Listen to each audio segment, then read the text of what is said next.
2000 పందులు ఎన్ని ఉన్నాయి? ఇంచుమించు 2000, పక్క కూడా కాదు, ఇంచుమించు ఏమేమి ఉంటాయి? 2000. అంటే ఇక్కడ ఏముంది? లిజెండ్లో సేనలు ఎన్ని ఉన్నాయి? దాదాపు 7000, అంటే 6000 చిల్లర. అంటే ఇప్పుడు ఒక్కొక్కటి ఏమేమి ఉంటాయి? ఆజ్ఞ సెలవు ఇయ్యగానే వెంటనే దేని దానికి ఏమై ఉంటాయి? ఎందులో దూరిపోయి? పందుల్లో. ఒక్క పందులో ఒకటి కాదు, ఎన్ని పడితే అన్ని ఇంచుమించు అక్కడ కనిపించు అన్నిట్లో ఏమైపోయినాయి? దూరిపోయింది. ఎందుకంటే ఆత్మ కాబట్టి అది ఎందులోనైనా ఏం కావచ్చు, వెంటనే దూరొచ్చు, ప్రవేశించవచ్చు. కాబట్టి ఇక్కడ ఏముందని ఎంటర్, ప్రవేశించినట్లు, దాన్ని కూడా మంచిగా పాయింట్ మనం చూడవచ్చు. కాబట్టి ఇక్కడ ఏమైంది? ఆ విధంగా చేయటం వల్ల అక్కడ మనకేం అర్థమవుతుంది?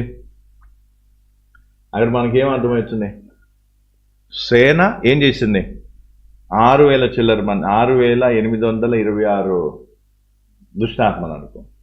ఆ సమయంలో ఆ లెక్కను బట్టి చూస్తే అది పోయి ఏం చేసింది? 2000, ఇంచుమించు 2000 పందులలో దూరింది. దూరిన తర్వాత మరి అందులోనే ఉండవచ్చు కానీ ఇవి తీసుకుపోయి సముద్రంలో ముంచి చంపేసింది. ఎందుకు? ఎందుకంటే దానికి ఏం లేదు, పందుల్లో ఉండటం దానికి ఏం లేదు. అవసరాన్ని బట్టి ఏమంటారు, జంతువుల్లో కానీ అవసరాన్ని బట్టి, పరిస్థితిని బట్టి రాళ్ళల్లో, రప్పల్లో కానీ చెట్లల్లో కానీ అవి ప్రవేశించగలవు. కానీ దానికి ఎక్కువ ఇష్టం ఎక్కడ? మనుషుల్లో ఉండటం ఇష్టం. ఎందుకంటే మనుషుల్లో ఏమున్నాయి? 3 భాగాలు ఉన్నాయి. ఒకటి ఆత్మలో ఉండొచ్చు, జంతువుల్లో ఏం లేదు, ఆత్మలు ఉండవు. జంతువుల్లో ఏం ఉండదు, సొంతగా ఆత్మ అనేది ఉండదు. దాంట్లో ప్రాణం ఉంటుంది, శరీరం ఉంటుంది, దానికి ఏం కాదు. అందులో అవసరాన్ని బట్టి ప్రవేశించవచ్చు, కానీ అందులో ఉండటానికి ఏం కాదు, అందులోనే ఉండటానికి ఏం కాదు, అవి ఇష్టపడవు అన్నట్టు. కాబట్టి ఇక్కడ ఏమైపోయింది? ఆ మనుషుని వదిలేసిన తర్వాత తాత్కాలికంగా ఏమైపోయింది? పందుల్లోకి వెళ్ళి, పందులు చచ్చిపోయినాక మళ్ళీ ఎక్కడికి వెళ్ళాయి? మళ్ళీ ఊర్లోకి పోయి మళ్ళీ మనుషుల్లోకి ప్రవేశించింది. మళ్ళీ ఎక్కడ ప్రవేశించినాయి? ఈ వ్యక్తిలోకి అయితే రాలేదేమో, కానీ మళ్ళీ పోయి ఏం చేసినాయి? ఎక్కడో ఎవరినో పట్టుకుని, ఎవరు వాటికి అనుకూలంగా ఉంటే వాళ్ళని పట్టుకొని ఏం చేసినాయి. కాబట్టి ఇక్కడ అర్థం చేసుకోవాల్సిన విషయం ఏంటంటే, దుష్టునికి, దురాత్మ శక్తులకు ఏం చేయాలి? ఎందులో ఉండాలనుకుంది? మనుషులలో నివాసం చేయాలి. అందుకే మనుషులను వదిలిపెట్టడానికి ఏం కాదు, అంతే ఈజీగా మీరు ఏండ్ల తరబడి, సంవత్సరాల కొలది మనుషుల్లోనే ఉంటాయి. ఎందుకు? దానికి అన్ని విధాలుగా ఏమవుతుంది? కన్వీనియంట్గా అన్నట్టు. ఆత్మలు ఉండొచ్చు, మన శరీరాన్ని వాడుకోవచ్చు, ప్రాణాన్ని కంట్రోల్ చేసుకోవచ్చు, అన్ని విధాలుగా ఉంటుంది. అందుకే ఇక్కడ అర్థం చేసుకోవాల్సింది ఏంటి? కొన్నిసార్లు తాత్కాలికంగా ఏమవుతాయి? జీవం లేని రాళ్ళు, రప్పల్లో, చెట్లల్లో దాన్ని తాత్కాలికంగా తప్పించుకోవడానికో లేదా భ్రమపరచడానికి ఏదో కొన్ని కారణాలను బట్టి దాచుకోగలుగుతాయి, ప్రవేశించగలుగుతాయి. జంతువుల్లో ప్రవేశించగలుగుతాయి, చీమల్లో, దోమల్లో ప్రవేశించగలుగుతాయి. కానీ అందులోనే ఉండటానికి అవేంగా ఇష్టపడదు. దాన్ని అర్థం చేసుకోవడానికి అందుకే యేసు ప్రభు స్వయంగా ఆ మాట చెప్పాడు. చూడండి ఒకసారి మత్తయి సువార్త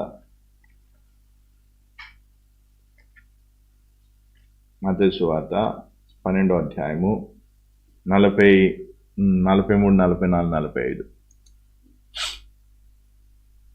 అపవిత్రాత్మ ఒక మనిషిని వదిలిపోయిన తర్వాత అది విశ్రాంతి వెతుకుచు మిగిలిలేని చోట్ల తిరుగుతుంది.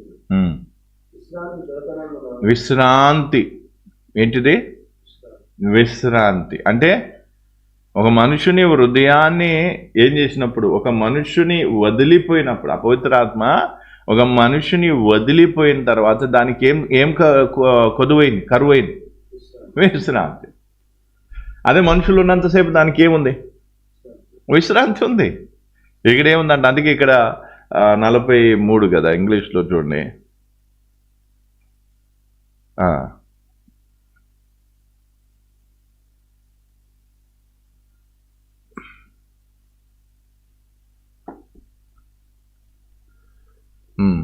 Such of rest.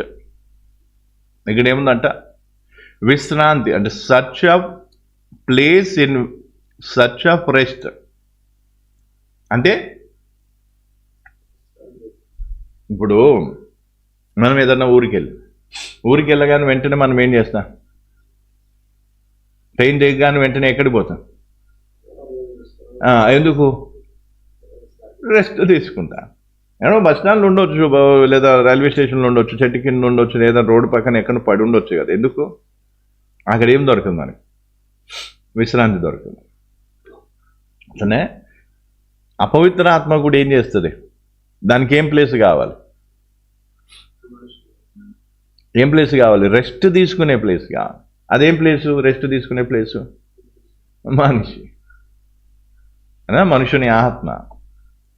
అందుకే మనుషుని హృదయంలో లేదా మనుషుని ఆత్మలో రెస్ట్ తీసుకోవడానికి సాతాను ఏం చేస్తాడు? దురాత్మ శక్తులు ఇంట్రెస్ట్ చూపిస్తాయి. అందుకే ప్లేస్ ఇన్ సర్చ్ ఆఫ్, ఏంటంటే places in search of rest వెతుకుతా. ఎవరి హృదయంలో అయితే దేవుడు ఉంటాడు, ఎవరి జీవితంలో అయితే దేవుడు ఉంటాడు, ఎవరైతే దేవుడిని ఆహ్వానించారో అందులో ప్రవేశించడానికి ఏం కాదు. అర్థమవుతుందా? అందుకే యేసుప్రభు కూడా ఉంటా, భారం అంటే ప్రయాసపడి భారం మోసుకున్న సమస్త జనుల నా దగ్గర అంటే నేను మీకేమి ఇస్తా? విశ్రాంతినిస్తా. అంటే యేసుప్రభు మనలో ఉంటే మనకు విశ్రాంతి, యేసుప్రభు మన లేకుండా దుష్టాత్మలు ఉంటే దుష్టాత్మలకు విశ్రాంతి. చూడండి, సింక్ ఎక్కడి నుంచి ఎక్కడికి వెళ్తుందో. దాన్ని ఇంకా మనం ఎంజాయ్ చేసుకుంటే చాలా ఉన్నాయి. అందుకే ఇక్కడ అర్థం చేసుకోవాల్సింది ఏంటంటే ప్లేసెస్ అంట. వెతుకుతుంది, సెర్చ్ చేస్తుంది. ఎవరిలో ఈ 200 ఇంచుమించు 2000 ఏమైపోయినాయి? పందులు చనిపోగానే వెంటనే వదిలిపెట్టి ఎక్కడికి ఉరికినాయి? మళ్ళీ అదే ఊర్లోకి పోయినాయి. అదే ఊర్లోకి పోయి ఏం చేసినాయి? సర్చింగ్ చేస్తున్నాయి. ఎక్కడ ఎవరు నాకు రెస్టింగ్ ప్లేస్గా ఉంటారు, ఎవరు నాకు విశ్రాంతి చోటుగా ఉంటారని చూసి ఎవరైతే వాటికి అనుకూలంగా ఉందో తక్కువ మంది దూరిపోయింది. అదేనా? ఇంకొకటి, ఇప్పుడు ఇల్లు ఉంది, ఇంట్లో ఎవరు పడితే వాళ్ళు ఇక్కడికి రాలేరు. అదే ఒకవేళ హోటల్ అనుకో, రెస్టారెంట్ అంటే రూమ్స్ ఉంటాయి, లేకపోతే విశ్రాంతి తీసుకొని తినడానికి అంత ఫెసిలిటీ ఉందని, అప్పుడు ఏం చేస్తా? ఎవరు పడితే వాళ్ళు రావచ్చు. అట్లాగే ఒక దుష్టాత్మ వచ్చింది, ఆ దుష్టాత్మ వచ్చేసరికి దానికి రెస్ట్ దొరికింది. దానికి ఏమనిపిస్తుంది? ఇంకో వేరే వాటిని పిలుస్తుంది, వాళ్ళ ఫ్రెండ్స్ని పిలుచుకుంటుంది. రెండు వచ్చేయండి, ఇక్కడ మంచిగా రెస్ట్ ఉంది, మంచిగా మనం ఏం కావచ్చు, ఇక్కడ ఉండొచ్చు. మంచిగా అర్థమవుతుందా? బుర్రకు అర్థమవుతుందా? అర్థం కాకపోతే ఆపుతా. మంచిగా రెస్ట్ తీసుకోవచ్చు. అందుకే ఇక్కడ అందుకే నేను ఎందుకు ఈ విషయాన్ని చెప్తున్నా? మొదటిది ఏంటి? అది ఎందులో ఉండాలనుకుంటుంది? ఆత్మలో ఉండి ప్రాణాన్ని కంట్రోల్ చేసి శరీరాన్ని నియంత్రించాలి. ఆత్మలో ఉంటుంది, ప్రాణమును ఏం చేస్తుంది? గ్రిప్లో పెట్టుకొని దేన్ని వాడుకోవాలనుకుంటుంది? శరీరాన్ని వాడుకోవాలనుకుంటుంది. ఇది దాని యొక్క సిద్ధాంతం, అంటే వర్క్. అయితే దానికి మనుషుని యొక్క హృదయం లేదా మనుషుని యొక్క ఆత్మ ఏం ప్లేసు? విశ్రాంతి తీసుకునే ప్లేస్ అన్నట్టు. దానికి చాలా సుఖంగా ఉంటుంది అన్నట్టు. అందుకే మనుషుల్ని విడిచిపోవటానికి ఏం కాదు, అంత ఈజీగా అవి ఒప్పుకో. ఇప్పుడు ఎన్నో జంతువులు ఉన్నాయి, ఎన్నో చెట్లు, పుట్టలు, రాళ్ళు, రప్పలు ఎన్నున్నాయి కానీ వాటికి ఏం కాదు, ఎందులోనే ఉండాలని ఉంటుంది, మనుషుల్లోనే ఉండాలని ఉంటుంది. అవునా? అందుకే ఒక్కటి వచ్చిందంటే దాని వెనుక ఇంకా లైన్ కడుతూ ఉంటాయి. ఎందుకు? అక్కడ దానికి రెస్ట్ దొరికింది కాబట్టి మిగతా వాటిని ఏం చేస్తుంది. అందుకే కింద కూడా రాస్తుంది ఇక్కడే, అది పోయి మరీ చెడ్డవైనా ఇంకా 7 దుష్టాత్మలు ఏం చేస్తాయంట? వెంట పెట్టుకుని వస్తాయి. ఇంకా దానికంటే చెడ్డవైనా 7 దుష్టాత్మలు, 7 దెయ్యాలను తీసుకొని వస్తాయంట. అంతేనా? అందుకే ఇప్పుడు అర్థం చేసుకోవాల్సిన ఏంటి? ఇదేం చేస్తుంది? వదిలిపెట్టకుండా ఉండటానికి ముందు ఎవరిని పెడుతుంది? మనిషిని పెట్టి ఇది వెనకకుండా ఏమంటుంది? నీకు బాగానే ఉంది, నీకు కొంచెం ఫోబియా లేదా ఇంకా ఏదో ఆ భయం ఉంది, ఈ భయం ఉంది, ఇట్లుంది, అట్లుంది, సైంటిఫికల్గా, సైన్స్ ప్రకారంగా ఈదాను ఆదాను ఏదో. ఎందుకంటే చదువుకున్న వాళ్ళకు ఎట్లా పల్టీ కొట్టేయాలో దానికి తెలుసు. కాబట్టి ఏం చేస్తుంది, చదువుకున్నాయా నువ్వు ఇంత చదువుకొని నీకేం బుద్ధి లేదా ఇంత కూడా ఇవన్నీ నమ్ముతావు. అందుకే కొంతమంది దయ్యాలు లేవు ఏం లేవు. నాచుకోవడానికి మంచి ప్లేస్ అది, మంచి మాట అది. ఎవరో దయ్యాలు ఉన్నాయనుకో, దయ్యాలు ఉన్నాయంటే దేవుడు కావాలి అనా, దేవుని దగ్గరికి వస్తే ఇవి పోవాలి. అందుకే అవేమంటాయి, దయ్యాలు లేవు ఏం లేవు, అదంతా ఉట్టి భయం. అదొక మానసిక వ్యాధి. దెయ్యాలను నమ్మే వాళ్ళు ఎవరు? మానసిక వ్యాధి గలవారు. వాళ్ళు మానసికంగా ఏమైపోయారు.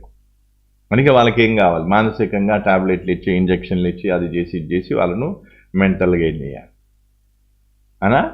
ఇట్లా వీళ్ళు ఏం చేస్తారు, దానికి ఏం కావాలి, దాచుకోవడానికి చోటుగా. వదిలిపోవద్దు. వదిలిపోతే దానికి ఏంటి, దానికి నెమ్మది ఉండదు, విశ్రాంతి ఉండదు. దానికి ఇంకా వెతుక్కుతూ తిరుగుతూనే ఉండాలి గాలికి. ఆ చెట్టు మీదకి, పుట్ట మీదకి, ఆ రాయికి, ఇంటికి, అక్కడికి ఇక్కడికి ఇక్కడ తిరుగుతున్నాను. తిరిగి తిరిగి తిరిగి తిరిగి దానికి ఏం కావాలి, ఖచ్చితంగా విశ్రాంతి కావాలి. విశ్రాంతి కావాలంటే ఎవరో ఒక లోపల ఏం కావాలి, ప్రవేశించాలి, ఎవరినో ఒకరిని పట్టుకోవాలి. అందుకే ఇక్కడ అర్థం చేసుకోవాల్సింది ఏంటి, అర్థమవుతుందా? ఏం చేసుకోవాలి?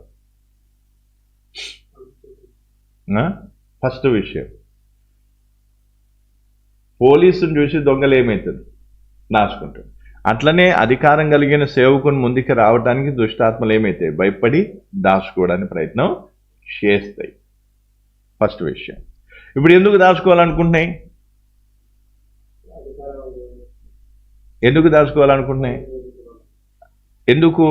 ఎందుకంటే దానికి ఇక్కడ విశ్రాంతి ఉంది, దానికి మంచిగా కంఫర్ట్గా ఉంది. ఇప్పుడు నేను బయటకు వచ్చింది అనుకో, లేదా ముందు పడ్డాను అనుకో, ఈ అధికారం కలిగిన సేవకుడు నన్ను ఏం చేస్తాడు, వెళ్ళగొడతాడు.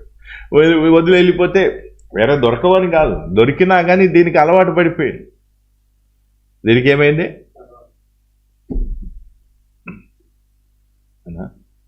ఇప్పుడు ఉదాహరణకి ఎవరైనా ఒక 2-3 సంవత్సరాలు ఒక చోటు ఉన్నా అనుకో, వెంటనే అక్కడి నుంచి వెళ్ళిపోమంటే ఎంత బాధపడతారు. మ్యాక్సిమం పోకుండా ఉండడానికి ప్రయత్నం చేస్తారు. లేదు ఒకవేళ పోవాల్సి వస్తే అందుకే ఇక్కడ అర్థం చేసుకోవాల్సింది ఏంటి, అందుకే సైతాన్ ఏం చేస్తుంది, ఏదో ఒకటి చెప్పి అందుకే ఇప్పుడు మీరు చూసిన లేదు, ఇప్పుడు సినిమాల్లో కానీ కొన్నిట్లో వాళ్ళు ఏం చేస్తారంటే కొంత దేవతల్ని కొన్ని భావాలను ముందు పెట్టి వాళ్ళు మంత్రాలు చేస్తే, లేదా వాళ్ళు ఏదో జపాలు చేస్తే ఏమైపోతాయి, వెళ్ళిపోతాయి అని చెప్తారు. కానీ వాస్తవానికి పోవు అవి. అదేంటంటే మనుషులను నమ్మించేసరికి ఏమైతుంది, వీళ్ళు ఏం చేస్తారు, అవును ఇప్పుడు పలానా వ్యక్తికి దయ్యం బట్టిని తీసుకుపోయి బాబా దగ్గర, లేదా పలానా జపాలు పలానా మంత్రాలు చదివితే పోతుంది, లేదా పలానా ఏదో కుంకుమ పసుపు ఏదో చేస్తే పోతుంది. కానీ వాస్తవానికి అది పోదు. కాకపోతే వీళ్ళను భ్రమ పెట్టడానికి, అందుకే సినిమాల్లో ఎక్కువగా ఇవే చూపిస్తారు హైలైట్గా. ప్రార్థన చేస్తే పోతాయి అని చెప్పరు. ప్రార్థన చేసినా కూడా పోలేదు, అయినా కూడా మేమేం చేసినాం, పలానా దేవుని దగ్గర పోయిన, గురువు బాబా దగ్గర పోయిన, వాళ్ళు ఏం చేసారు, ఇట్టి చేసి పోయేదే అంటే అర్థం ఏంటిది, దేవుని దగ్గర రాకుండా వీరిని డైవర్ట్ చేయడానికి ప్రయత్నం చేస్తాయి. అదన్నా ఇప్పుడు ఉదాహరణకి ఇప్పుడు ప్రార్థనకు వచ్చినప్పుడు నీకు అంత హుషారు ఉండదు. ఎందుకంటే దానికి భయం వేస్తుంటుంది, దానికి బాధ కలుగుతుంటుంది. అరే నా రెస్టింగ్ ప్లేస్ నేనేం చేయాల్సి వస్తుంది, వదిలిపెట్టాల్సి వస్తుంది. అదే ఇప్పుడు నేను ఏ మంత్రగాని దగ్గరకో లేదా ఎక్కడికో తీసుకెళ్ళాక నువ్వే ఆటో నడుపుతావు, నువ్వే ముందుంటావు, నువ్వే అన్నిటికీ ఏం చేస్తావు, హుషారు గుట్టావు. ఎందుకంటే ఆ హుషారు నీది కాదు, ఎక్కడిది, లోపల ఉన్న దానికి హుషారు. ఎందుకంటే మంచి చాలిపోతున్నావు, పో తిరుగు, ఎంత కావాలి నీకు. వాళ్ళకి ఇవ్వడానికి పైసలు ఇది కూడా ఏం చేస్తుంది, అరేంజ్ చేస్తుంది. అక్కడ పైసలు లేవనుకో అన్నా. ఇప్పుడు ప్రార్థనకు వస్తున్నావు, ప్రార్థన ఇప్పుడు దాని కానీ చీడికి రావాలి, ఛార్జీలు డబ్బులు లేవు, వచ్చే పైసలు కూడా రాకుండా ఆపుతుందేమో అన్నా. ఎందుకు, నువ్వు వీడికి వస్తే ఏమవుతావు, బాగుపడుతూ ఇది వదిలిపెట్టిపోవాల్సి వస్తుంది. వచ్చే పైసలు కూడా రాకుండా ఆపే అవకాశం ఉంటుంది. అదే ఒకవేళ మంత్రతంత్రాల దగ్గర పోయినా అనుకో, పైసలు పుట్టుకొస్తాయి, అవే వేలకు పుట్టుకొస్తాయి. ఎందుకు, నువ్వు ఎంత దూరం పోయిపో, నువ్వు ఇచ్చేయి, 20,000 30,000 ఎన్ని వేలు ఇస్తావు ఇచ్చేసి చనిపో. ఓకే, తాగుతున్నంత వరకు ఏది నేనేం చేయలేదు, ఇది అది అట్లా ఇట్లా ఏవో వాళ్ళు ఏం చేస్తారు, పెట్టేసుకుంటారు. మంచిగా ఏం చేస్తారు, అయిపోయింది, మంచిగా అయింది. ఇదంతా మాయ. దుష్టాత్మలు సాతాను కలిసి చేస్తున్నటువంటి మాయ. అందుకే ఈరోజు మనం అర్థం చేసుకోవాల్సింది ఏంటిది? ఏం అర్థం చేసుకోవాలి? ఇప్పుడు పాయింట్ అర్థమైందా? మంచిగా మళ్ళీ చెప్పాలి. ఇంతవరకు అర్థమైందా? ఓవరాల్గా ఒక మాట నేను చెప్తా చూడు, మళ్ళీ తర్వాత మనం ఏం చేద్దాం, కొంచెం బ్రేక్ తీసుకొని దీంట్లో ఏదైనా డౌట్ ఉంటే తర్వాత అడిగే అవకాశం నేను ఇస్తాను. ఇప్పుడు చూడండి, ఇక్కడ ఒకటి ఫస్ట్ విషయం ఏంటిదంటే, సాతాను దురాత్మ శక్తులు అందరి దగ్గర ఒకేలాగా పని చెయ్యవు. కొంతమంది దగ్గర ఏం చేస్తాయి ఒక రకంగా, కొంతమంది దగ్గర ఒక రకంగా. అంటే సాతాను తెలిసిపోతే ఎవరి దగ్గర అధికారం ఉంది, ఎవరు పోలీసు, ఎవరు ఏంటి అనేది ఎవరికి తెలిసిపోతుంది, ఏంటి అనేది ఎవరికి తెలిసిపోతుంది, సాతాను తెలిసిపోతుంది. అధికారం ఉన్న సేవకుని దగ్గర దీని ఆటలు సాగవు. ఇది కొంత అటు ఇటు చేయాలనుకుని దాన్ని పట్టుకొని దాన్ని శిక్షించి దాన్ని వెళ్ళగొట్టి అధికారం ఈయన దగ్గర ఉందని అర్థమైనప్పుడు ఇదేం చేయాలి, దాచుకోవాలని చూస్తాయి. ఇవి ఏం చేయాలని చూస్తాయి, దాచుకోవాలని చూస్తాయి. అర్థమవుతా? ఎక్కడ ఇప్పుడు ఇవి రెండవది, ఇది ఎక్కడుంటాయి? ఇవి ఆత్మలో ఉండి ఏం చేస్తాయి, ప్రాణాన్ని కంట్రోల్ చేసి శరీరాన్ని వాడుకుంటాయి. ఆత్మలో ఎక్కడ, సహవాసం అనే భాగంలో ఉంటాయి. ఎందుకంటే అక్కడ దేవుడు లేడు కాబట్టి. అర్థమైందా? ఇప్పుడు ఈ ఆత్మ ఏదైతే చోటు ఉందో మనుషుని హృదయము లేదా ఆత్మలో, దాన్ని నేమని చెప్తున్నా, వాక్యం ఇందాక మనం మత్తయి వాళ్ళు చదివినాం. అదేంటి? Resting place. అదేంటిది? రెస్టింగ్ ప్లేస్, విశ్రాంతి స్థలం అన్నట్టు దానికి. ఇది కొన్నిసార్లు కొన్ని సందర్భాలను బట్టి దుష్టాత్మలు ఏం కావచ్చు, ఎవరిలో, కుక్కల్లో, పందుల్లో లేదా చెట్లలో పుట్లల్లో ప్రవేశించవచ్చు. కానీ అక్కడ ఉండటానికి అవి ఇష్టపడు. మళ్ళీ ఎక్కడికి రావాలని చూస్తాయి, మళ్ళీ మనుషుల్లోనే ఉండాలని చూస్తాయి. అక్కడ ఎవరైనా దగ్గరలో ఉంటే వాళ్ళని పట్టుకోవాలి, వారిని పీడించాలని చూస్తాయి. అదేనా? అందుకే ఇవి తప్పించుకోవడానికి ఇప్పుడు ఏం చేస్తాయి, మెడికల్ సైన్స్ని తీసుకొస్తాయి, తర్వాత గురువులు బాబాలు తీసుకొస్తాయి, దేవతలు తీసుకొస్తాయి, ఇంకేదో తీసుకొస్తాయి. ఇంకొంతమంది ఏమంటారు దెయ్యాలు లేవని వీళ్ళు. అంటే ఏదో విధంగా మొత్తానికైతే నీవు దేన్నైతే నువ్వు నమ్ముతావో దాన్ని నమ్మించడానికి ప్రయత్నం చేస్తాయి. దేన్నైతే నువ్వు నమ్ముతావో దాన్ని అంటే ఆ విషయాన్ని నమ్మించి ఆ వ్యక్తిలోనే ఉండి ఆ వ్యక్తిని విడిచిపోవడానికి ఏం కావు ఇష్టపడరు. అంటే విడిచిపోయే అవకాశం, అంటే అట్టి పరిస్థితి రాకుండా ఉంటాయి. ఇంకో విషయం ఏంటి తెలుసా, ఇప్పుడు ఈ వ్యక్తి ఎంతకాలం ఉంటాడు, 60-70 సంవత్సరాలు. ఎల్లకాలం అయితే ఉండడు కదా. ఇప్పుడు ఈ 60-70 సంవత్సరాలకు ఈయన చనిపోతాడు కదా. ఇప్పుడు ఈయనను చంపేది కూడా అవే, పీడించేటివి ఇవే. ఇప్పుడు ఈయన తొందరలో చచ్చిపోతున్నాడని సంగతి వీటికి తెలిసినప్పుడు ఇవేం చేస్తాయి, వెంటనే మళ్ళీ వేరే రెస్టింగ్ ప్లేస్ కోసం ఏం చేస్తాయి, ముందే సర్చింగ్ చేసుకొని పెట్టుకుంటాయి. అన్నా అదే కుటుంబంలో కావచ్చు, లేదా ఇంటి పక్కన కావచ్చు, లేదా ఇంకెక్కడైనా కావచ్చు, సర్చింగ్ చేసుకొని ఏం చేస్తాయి. అవునా? మొన్న కూడా ఒక వ్యక్తి, ఎందుకంటే ఇది రియల్గా జరిగిన విషయం, ఒక వ్యక్తి ఏం చేస్తున్నా, కొంచెం వాళ్ళ తండ్రిని పీడించినటువంటి దుష్టాత్మ ఆయన చంపేసింది. ఇంకా రకరకాలు పీడించి ఆయన చచ్చిపోయినాక వెంటనే ఆ వ్యక్తిలోని దుష్టాత్మ ఈయనలో పట్టుకొచ్చింది. నాకు అర్థమైపోయింది, నేను వీళ్ళ తండ్రిని కూడా నువ్వు పీడించును, లేదా నువ్వు ఇట్లా చేసినావు అది, లేదా వాళ్ళ తమ్ముడిని కానీ, ఇవి కొన్ని విషయాలు చెప్పినప్పుడు అదేమంటుందంటే, అవును నేను వాళ్ళని పీడించిన, వాళ్ళు చనిపోయారు కాబట్టి ఏం చేసిన. అంటే ఇదేం చేస్తుందంటే ఆ ప్లేస్ అనేది ఏం కాదు, డ్రై. అందుకే అక్కడ ఏముంది, డ్రై ఏమంట, దానికి ఏం కావద్దు, రూమ్స్ త్రూ వాటర్లెస్. అంటే చూడండి ఒకసారి మళ్ళీ 43 నుంచి ఒకసారి చదువు, ఎంత చక్కగా అంటే క్లియర్గా ఉందో చూడండి.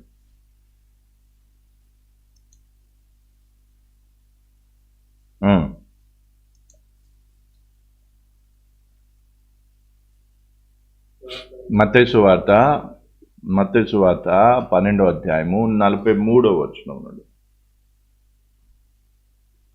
పవిత్రాత్మ ఒక మనిషిని వదిలిపోయిన తర్వాత విశ్రాంతి వెతుకుతూ నీరు లేని చోట్ల తిరుగుచుంటున్నా విశ్రాంతి దొరకనందున నేను వదిలి వచ్చిన నా ఇంటికి తిరిగి వెళ్ళాలనుకుంది.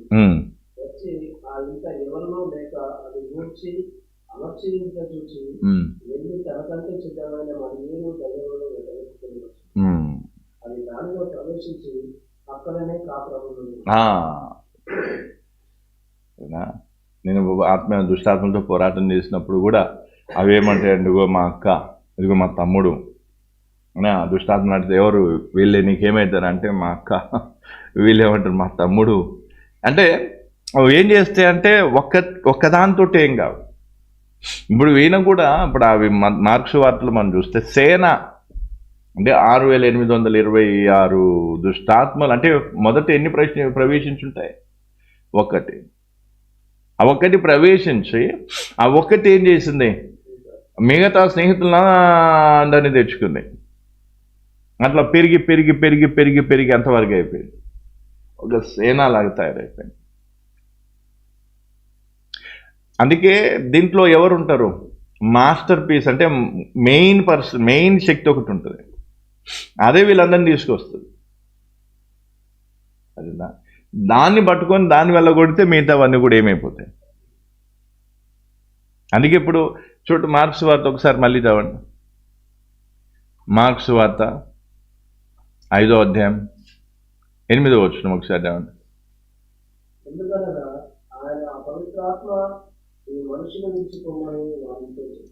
ఇక్కడేముంది, అపవిత్ర ఆత్మ ఈ మనుష్యుని విడిచి ఏంగా వెళ్ళిపోమని వానితో చెప్పాను. అంటే 8 చూడండి, ఎందుకనగా ఈ మనుషుని విడిచిపోమ్మని వానితో ఏం చేసింది చెప్పాను.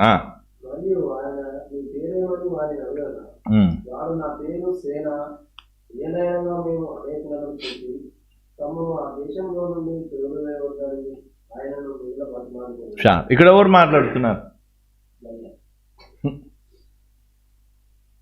ఎవరు మాట్లాడుతున్నారు? ఎవరు? దెయ్యంలోని ఎవరు? 8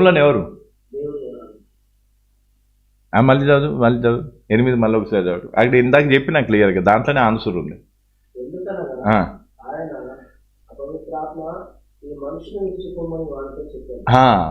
అపవిత్ర ఆత్మ ఈ మనుషుని విడిచి ఏంగా వెళ్ళిపో.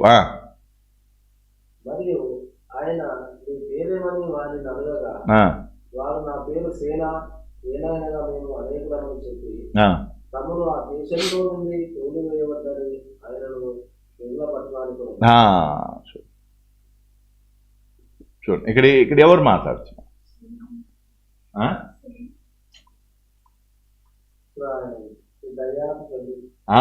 అది ఫస్ట్ వచ్చినోడు,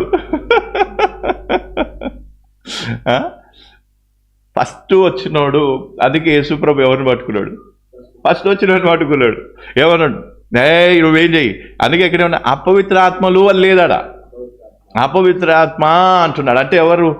వీళ్ళందరినీ తీసుకొచ్చింది నువ్వే. అప్పుడు నువ్వు వెళ్తే నీతో పాటు వీళ్ళు కూడా ఏమైపోతారు?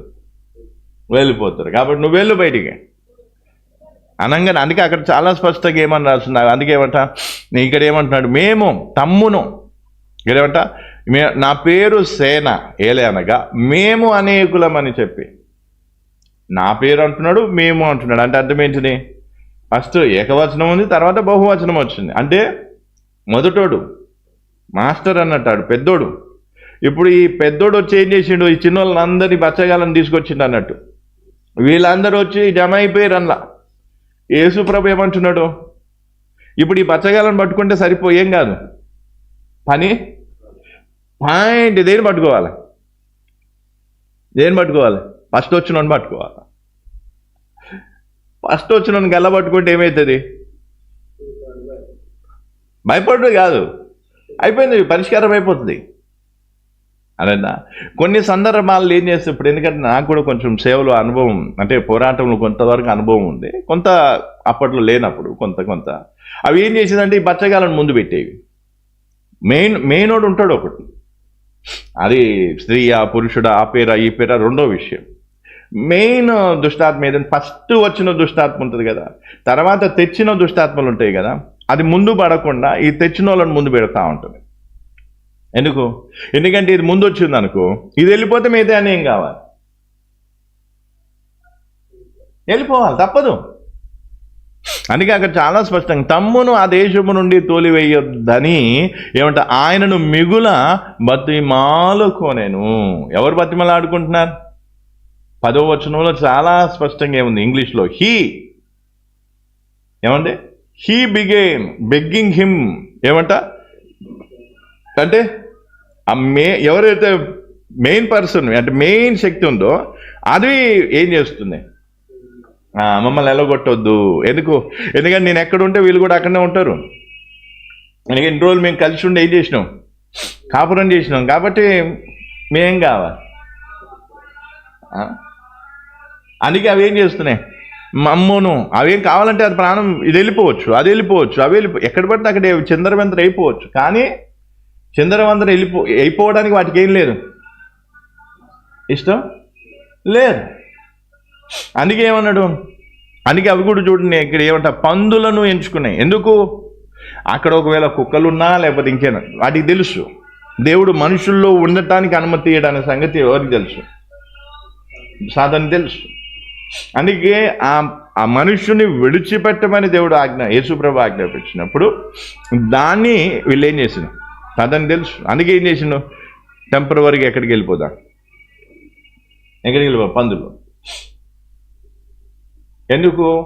అదే ఏంటంట గ్రామానికి చెందిన ఆ దేశంలో నుండి. అందుకే అక్కడ కొండ దగ్గర పందుల పెద్ద మందం వేయించుండే. అది ఎక్కడికి సంబంధించింది? ఆ దేశానికి సంబంధించిన పందుల మందాలు అందుకే దానికి క్లియర్గా మనం కింద కూడా చదివితే వాళ్ళందరూ కూడా పందులు మేపే వాళ్ళు ఎక్కడికి వెళ్తారంట, పరిగెత్తుకొని పోయి ఎక్కడికి వెళ్ళిపోతారు, ఆ పందులు మేపుచున్న వారు పారిపోయే పట్టణంలోను గ్రామంలోను ఆ సంగతి తెలియజేసేది. అక్కడ వాళ్ళు అదట. అందుకే ఇప్పుడు సైతాన్ని ఏం చేస్తుంది, దుష్టాత్మ ఏం చేస్తుంది,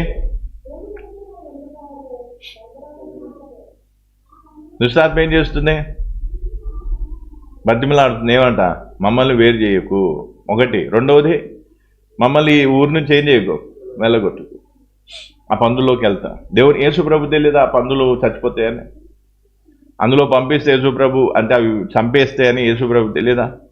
సర్వజ్ఞాని, ఆయనకు తెలుసు సమస్తం. అయినా కూడా ఎందుకు అనుమతించిండు? అక్కడ ఉంటుంది విషయం. అక్కడ దేవుని ఉద్దేశం మనం అర్థం చేసుకోవాలి. అక్కడ దేవుని ఉద్దేశం మనం ఏం చేయాలి, అర్థం చేసుకోవాలి. కాబట్టి ఇక్కడ మనం అర్థం చేసుకోవాల్సిన విషయం ఏంటి, అందుకే వాక్యంలో కూడా ఏమని ఉంటుంది, మీరు వాటికంటే శ్రేష్ఠులు కారా. వాటికంటే ఏంటి? ఆకాశ పక్షుల కంటే శ్రేష్ఠులు. అందుకే మానవుడు దేవుని దృష్టిలో శ్రేష్ఠుడు. మానవుడు దేవుని దృష్టిలో శ్రేష్ఠుడు.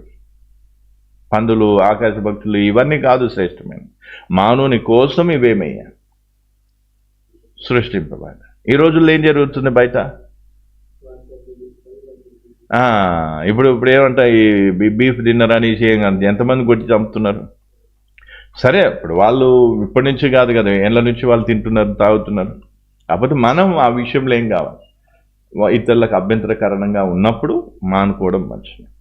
ఇప్పుడు ఇక్కడ కూడా అలాంటిది ఏదైనా నిషేధం వచ్చినప్పుడు మానేయాలి. ఎందుకు? మన తిండిని బట్టి వాళ్ళకి అభ్యంతరం కలగజేయద్దు. అది సిద్ధాంతం వాక్య ప్రకారం. అందుకే ఇక్కడ పరిస్థితి ఏమైపోయిందో రివర్స్ అయిపోయింది. దేవుడేమో మనుషులకు ఏవైతున్నాడు అన్నా శ్రేష్ఠులు, మనుషులను శ్రేష్ఠులుగా చూస్తే వీళ్ళు ఏం చేస్తున్నారు, మనుషులు జంతువులను శ్రేష్ఠులుగా చూసి జంతువుల కోసం ఎవరిని, మనుషులను చంపే పరిస్థితి ఏర్పడింది. అందుకే ఈరోజు అర్థం చేసుకోవాల్సింది. ఇప్పుడు ఇక్కడ కొంచెం మనకు క్లియర్ అయిందా? ఎవరున్నారు మేజర్గా, ఎవరు ఉంటారు? ఫస్ట్ వచ్చినోడు ఉంటాడు అనా, ఫస్ట్ వచ్చినోడు ఉంటాడు. అది చిన్నప్పటి నుంచి ఉండొచ్చు, వయసులో ఉన్నప్పుడు వచ్చి ఉండొచ్చు, ఎక్కడో మొత్తానికి. ఎందుకంటే పాపంలో పుట్టాం, చీకటిలో పుట్టాం, సాతాను రాజ్యంలో పుట్టాం కాబట్టి మొదటి నుంచి ఉన్నోడు ఉంటాడు. ఆ మొదటి నుంచి ఉన్నోడు ఏం చేస్తాడు, మిగతా వాళ్ళను తెస్తుంటాడు సమయం వచ్చినప్పుడు. ఇట్లా పోతుంటే అక్కడి నుంచి ఇప్పుడు దానికి ఒక వ్యక్తి ఇట్లా పోయింది అనుకో, అక్కడ ఎవరో పరిచయం అయితే సార్ అది దాన్ని మాట్లాడుకుంటాం, అక్కడ ఏదో పరిచయం అట్లా ఇవో మనిషి తిరుగుతున్నా కొద్ది అక్కడ ఎవరో పరిచయాలు అయితే లేదా ఎవరు నచ్చిన రండి వచ్చే అట్లా అందరిని తీసుకొచ్చి ఏం చేసింది ఆ మనిషిలో ఉంటారు. ఇక ఒకరేమో తలను పట్టుకుంటే, ఒకరేమో కాళ్ళు పట్టుకొని, ఒకరేమో మోకాళ్ళు పట్టుకొని, ఒకరు కడుపు పట్టుకొని, ఒకరు ఛాతీ పట్టుకొని, ఒకరు చేతులు పట్టుకొని, ఇదే. కాబట్టి ఇక్కడ మనం అర్థం చేసుకోవాల్సింది ఏంటంటే, ఏమర్థం చేసుకోవాలి మన సేన 6826 మంది శక్తులు, అన్ని శక్తులు ఉంటే యేసుప్రభు ఎవరిని పట్టుకున్నాడు? ఎవరైతే ఎడ్డున్నాడో వాడిని పట్టుకున్నాడు. అదంతా ఎవరిని పట్టుకున్నాడు? అట్లనే ఎవరైనా దుష్టాత్మ చేత పీడింపబడుతున్నప్పుడు వారిలో ఒకటే ఉంటుందని కాదు, కొంతమందిలో 2 ఉండొచ్చు, 3 ఉండొచ్చు, 4 ఉండొచ్చు, 5 ఉండొచ్చు, 6 ఉండొచ్చు, 10ల సంఖ్యలో కూడా ఉండొచ్చు, 100ల సంఖ్యలో కూడా ఉండొచ్చు. ఇంతే ఉంటాయని రూల్ ఏం లేదు. ఎక్కువ ఉండొచ్చు, తక్కువ ఉండొచ్చు. మినిమం 1 కంటే ఎక్కువ ఉంటాయి చెప్పుకోవడానికి, 1 కంటే ఎక్కువ ఉంటాయి. ఎందుకంటే అక్కడ సిద్ధాంతం మనం చూసినాం. మా తెలుసు వాటిలో యేసుప్రభు చెప్తున్నా ఏమని, చోటు దొరికితే ఏం చేస్తుందంట? ఒకటే ఉంటుందా? ఒకటి ఉండదు, ఇంకా తీసుకొచ్చుకుంటుంది. అట్లనే ఆ వ్యక్తిలో చోటు దొరికిందంటే ఒకటి ఉండదు. ఏ దుష్టాత్మ కూడా ఒక్కటి ఎక్కడ ఉండవు. దానికి ఏం కావాలి? సోపతి కావాలి. దానికి ఏం కావాలి? అర్థమవుతుందా? ఓ చోట లేడీ వాయిస్ వచ్చేసి అది అంటే నేను వేస్తున్నాము ప్రార్థన చేసి దాంతో పోరాటం చేస్తుంటే ఇంకోటి వచ్చి మేరా బీబీ, అది నా భార్య, దాన్ని ఏమనకు నువ్వు అంటుంది. అదేమో అంటుంది ఓహో మేరా పతి. అంటే వీళ్ళ కథ అట్లా ఎన్ని బంధాలు చూసినాం. ఇంకో చోట ప్రార్థన చేస్తే వాళ్ళు ఏమంటారు, నా తమ్ముడిని ఏమనొద్దు. నీ తమ్ముడు ఎవరంటే పలానా నా తమ్ముడు. తర్వాత వీళ్ళేమంటారు, మా అక్కనేమనంటే నువ్వు ఊరుకోరండి వీళ్ళు. అట్లనే ఏమవుతాయి? మనకే కాదు వాటికి కూడా ఏముంటాయి, అట్లాంటి రిలేషన్స్ పెట్టుకుంటే అవి కూడా పిల్లలను ఇదను అదను అట్లను ఇట్లను చాలా ఉంది. లోతులోకి పోతే ఇంకా ఉంటాయి బయట. అందుకే ఇప్పుడు అర్థం చేసుకోవాల్సింది ఏంటి? దేన్ని పట్టుకోవాలి? హెడ్ని పట్టుకున్నాం అనుకో మొత్తం క్లియర్ అవుతుంది. అందుకే హెడ్ దొరకడానికి ఎక్కువ ఏం చేస్తుంటాడు? హెడ్ దొరకడానికి ఏం చేస్తుంటాడు? టైం పట్టిస్తాడు. ఎందుకంటే వెనక ఒక్కోసారి ముందుకు వచ్చినా మళ్ళీ వెనక పోతే కొంచెం ముందుకు వచ్చి వెనక పోతూ ఉంటాడు, ఆడుతూ ఉంటాడు. ఎందుకు? దొరికితే వదిలిపెట్టుకోవాలి. నేను పోతే నాతో పాటు నేను తెచ్చిన వాళ్ళు కూడా ఏం కావాలి? ఇప్పుడు ఒక మాట, నేను ఈ కుటుంబానికి హెడ్, ఇంటి ఓనర్ ఏమంటాడు ఇల్లు కాల్ చేయమంటే నాతో పాటు ఎవరు కూడా వచ్చేస్తారు? వాళ్ళ ముగ్గురితో పాటు వాళ్ళిద్దరు కూడా వస్తారు ఉంటే, అప్పటి వరకు ఉంటే. అవునా కదా? అంటే నాతో పాటు అందరూ వెళ్ళిపోవాలా? అదే నేను ఉన్నంత వరకు వాళ్ళు ఈడు ఉంటున్నారు. అదే సిద్ధాంతం. ఇప్పుడు అందుకే సైతాన్ దుష్టాత్మలు హెడ్ ఏదైతుందో ఆ దుష్టాత్మ నువ్వు కూర్చొని ఏం చేస్తారు? అందరిని పెట్టుకుని నువ్వు నేను చూసుకుంటా, నువ్వు ఉండు, ఎవరు నేను ఏం చేయలేరు అంటే. కానీ దమ్ము ఉండదు ముందుకు రానికి. దాన్ని ముందుకు రా అంటే ఏమంటు అది దాన్ని ఏం చేస్తుంది? ఇక ఆ బచ్చగాలను ముందు పెడుతుంది. బచ్చగాలను ముందు పెట్టి ఏం చేస్తుంది? టైంపాస్ చేయాలని చూస్తుంది. అందుకే దాన్ని ఎట్లా పట్టుకోవాలి ఏంటి అది సెకండరీ విషయం, అది నేను చెప్తా తర్వాత. ఇప్పుడు బ్రేక్ తీసుకున్నా. ఇప్పుడు అర్థమైందా కొంచెం నీకు మంచి నిద్ర వస్తున్నట్టు, కొంచెం మత్తు వస్తున్నట్టు? అదే మత్తు వస్తుంది. అదే ఇంకా క్లియర్ అవుతుంది. ఛాయ్ కొంచెం నాలుకకు వెయిట్ తగిలితే ఛాయ్ తాగితే కొంచెం క్లియర్ అవుతుంది. ఇంకా ముఖం కూడా కడుక్కొని అవునా? ఇట్లాంటివి అంత ఈజీగా వినియదు. అందుకే మళ్ళీ రిపీటెడ్ చెప్తున్నా కదా, లీక్ ఎక్కేదాకా రిపీటెడ్ చెప్పుడే. ఇది అయిపోయినాక మళ్ళీ బ్రేక్ అయినాక అప్పుడు నువ్వు ఉంటాడు కాబట్టి రాసుకో, మర్చిపోకుండా ఉండాలి. ఇప్పుడు ఇది అర్థమైందా? మంచిగా క్లియర్గా నోటో చెప్పు, క్లియర్గా సాతాను దుష్టాత్మలు ఏం కావు, ఎవరు అందరి ముందు ఒకే రకంగా పనిచేయవు. ఫస్ట్ విషయం. దానికి ఎవరు పోలీసో ఎవరు దొంగో వీడు మావుడే బై అనేసి ఏం చేస్తుంది, వాళ్ళని కలుపుకుంటుంది, వాళ్ళతో కలుస్తుంది. కానీ దేవుడు ఎవరికైతే ఏ సేవకునికైతే అధికారం ఇస్తాడో వాళ్ళకే అవి భయపడతాయి, దాచుకోవడానికి చూస్తాయి, లేదా ఇంకా రకరకాలుగా చేస్తుంటే అవి రెండో విషయం. రెండవది, అవి ఎందులోనే ఉండాలనుకుంటాయి, మనుషునిలో ఆత్మలో ఉండాలనుకుంటాయి. ఎందుకంటే దానికి ఏంటి, రెస్టింగ్ ప్లేస్ అని, విశ్రాంతి చోటు అన్నట్టు. అయితే విశ్రాంతి చోటు కాబట్టి అది అందులోనే ఉండాలనుకుంటాయి. అవునా? ఆత్మలో ఉండి ప్రాణాన్ని కంట్రోల్ చేసుకొని శరీరాన్ని వాడుకోవాలనుకుంటాయి. అర్థమవుతుందా? అయితే ఇప్పుడు వీటిని వెళ్ళగొట్టాలి. మనం వాటిని వెళ్ళగొట్టాలంటే ఫస్ట్ ఎవరిని పట్టుకోవాలి? ఈ బచ్చగాలను పట్టుకుంటే నడవదు. ఈ చిన్న బచ్చ ఉంటారు కదా, చిన్నవి ఉటి అవన్నీ, దాని ఏముండదు. అదేనా? ఎవరు ఉంటారు మెయిన్? మొదట వచ్చినాడు పట్టుకొని ఏం చేయాలి, బాగా ఏమంటారు తగిలిస్తే అప్పుడు ఏం చేస్తాయి, భయపడి అది వెళ్ళిపోతే వాటితో పాటు ఇవి కూడా ఖాళీ చేసుకుని వెళ్ళిపోతాయి. ఇంకా ఉండటానికి లేదు, వాటికి అవకాశం ఉండదు. అవకాశం అంటే వాటికి ఇష్టం ఉండదు అంతే. ఇంకా ఇప్పుడు వాళ్ళతో వచ్చిందా దాంతో అది తీసుకొచ్చిన తర్వాత ఇది ఒకవేళ ఉండాలనుకుని అది ఉండని, నడువు నేను వెళ్ళిపోతున్నావు, నువ్వేందుకు అన్నాడు, నడువు తీసుకెళ్ళిపోతే అట్లా ఉంటుంది అన్నట్టు. ఇప్పుడు నేను ఇంతవరకు చెప్పింది క్లియర్గా అర్థమైందా? చిన్న ప్రార్థన చేసుకున్నాను, తర్వాత మనం ఏం చేద్దాం.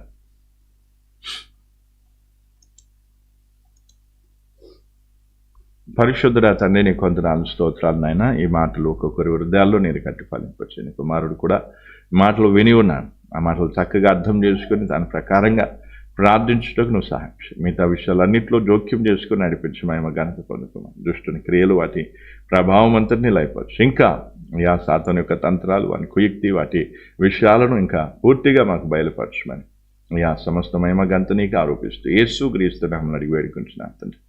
ఆమేన్.